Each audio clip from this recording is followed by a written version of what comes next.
झारखंड में अपनी सेवा नियमितीकरण और अन्य मांगों को लेकर सहायक पुलिसकर्मी पिछले कई दिनों से मोराबादी मैदान में धरना दे रहे हैं। इसी क्रम में प्रदर्शन कर रहे सहायक पुलिसकर्मी सुरक्षा घेरा तोड़कर शुक्रवार को सीएम आवास तक जा पहुंचे, जिसके कारण प्रशासन को उनके ऊपर लाठीचार्ज करनी पड़ी। इसमें कई पुलिसकर्मी घायल हो गए।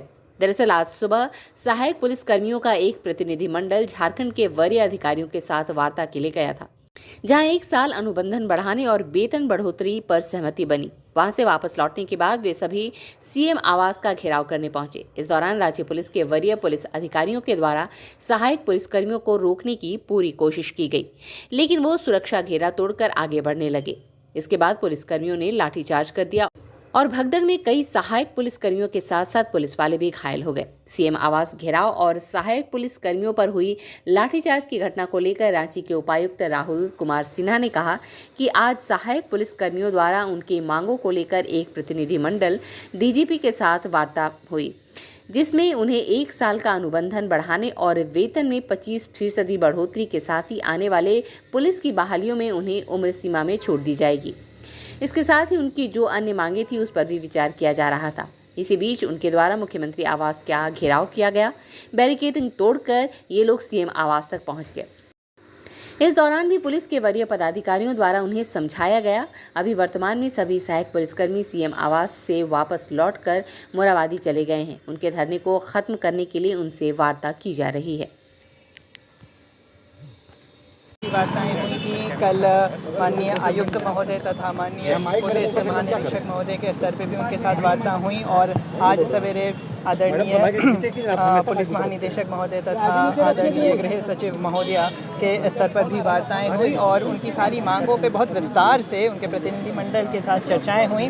उनके मानदेय में 25% वृद्धि का निर्णय लिया गया, उनके 1 साल के एक्सटेंशन का निर्णय लिया गया तथा आगामी जितनी भी भर्तियाँ हैं, चाहे वह पुलिस विभाग में हो, वन विभाग में हो, एक्साइज विभाग में हो, कारा विभाग में हो, जहाँ पे भी यूनिफॉर्म्ड सर्विसेज की आवश्यकता पड़ती है, उन सभी नियुक्तियों में इनके लिए विभिन्न प्रावधानों को शिथिल करते हुए प्रावधान तथा नियमावली को बनाने पर भी विस्तारपूर्वक चर्चा हुई और सभी को बिल्कुल नियत तरीके से, संवैधानिक तरीके से, प्रक्रियात्मक तरीके से पूरा कर देने के लिए भी संपूर्ण रूप से आश्वासन दिया गया है और निर्णय दिया गया है।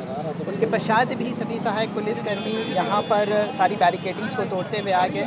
बंदोबस्ती पूरी अच्छे तरीके से तैयार करके रखी गई थी। जगह जगह पे पुलिस फोर्स तथा मैजिस्ट्रेट्स डिप्लॉय करके रखे गए थे। फायर ब्रिगेड, एम्बुलेंसेज तथा जो भी और क्राउड कंट्रोल के मेजर्स थे सभी को यहाँ पर करके रखा गया था।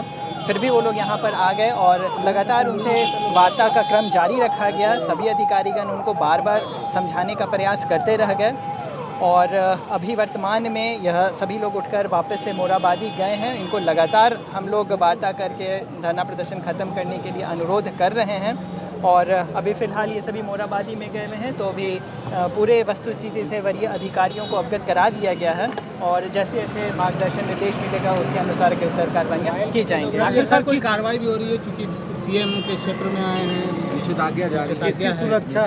जी हाँ, जो भी आवश्यक कानूनी कार्रवाइयाँ हैं वह सब नियमानुसार की जाएंगी।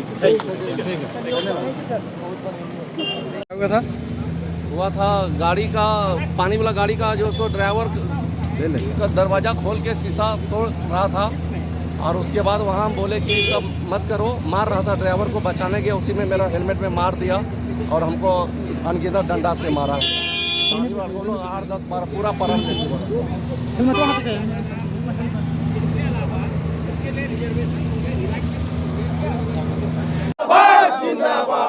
हुआ कुछ हमारे प्रतिनिधि लोग क्या बरता हुआ है ये आगे जाके हम लोग को बताएंगे, लेकिन जिस तरह से बोला जा रहा है कि शाम को मुख्यमंत्री मिलने का बात किए हैं, लेकिन ये जो आश्वासन है सिर्फ आश्वासन हम लोग को मिल रहे हैं, लेकिन आश्वासन से हम लोग नहीं जाएंगे। आज हम लोग ये सरकार को बताने की कोशिश किए हैं कि कहीं ना कहीं हम लोग भी पुलिस के ही अंग है। सरकार जो हम लोग को कमज़ोर समझने की भूल कर रही है, ये सरकार की गलतफहमियाँ है, इसको समझना चाहिए सरकार को। अगर हम लोग मुख्यमंत्री आवास का घेराव कर सकते हैं, अगर हम लोग को इस वर्दी में रखना चाहती है सरकार, तो हम लोग का जल्द से जल्द मांग को पूरा करे, नहीं तो हम लोग जंगल में भी जाके रह सकते हैं। ये सरकार को समझनी चाहिए। जिस जंगल से हम लोग को लाया गया था, रिटर्न उसी जंगल में जाने का हम लोग कार्य करेंगे। आगे की रणनीति अभी हम लोग फिर से मोरहाबादी मैदान में जाके बैठेंगे, फिर से सरकार की चरणबद्ध तरीके से आंदोलन हम लोग का जारी रहेगी जब तक कि सरकार हमारी बात नहीं मानती है। और अगर अंतिम में सरकार हमारी बात नहीं मानेगी तो हम लोग सामूहिक तौर से सब इस्तीफा देके फिर अपने और जहाँ से हम लोग को सरकार लाई थी रिटर्न हम उसी में चल जाएंगे। ये सरकार जो आदिवासी मूलवासी की सिर्फ बात करती है, आप देख लिए कि आदिवासी मूलवासियों पर किस तरह से लाठी बरसाया गया है। हम लोग का जवान इसमें 500 से अधिक घायल हो चुका है, इसमें से महिला लोग अपने बच्चों को लाए थे, बच्चों लोग को भी मार के घायल कर दिया गया है। ये बहुत ही निंदनीय है। ये जो सरकार की तानाशाही है ये नहीं चलेगी। जो भी मांगे हम लोग का न्यायोचित जल्द से जल्द पूरा करे और स्वसम्मान अपने जिला को हम लोग को भेजना का काम करे ताकि हम लोग का कार्य को हम लोग पुनः निर्वहन कर सके।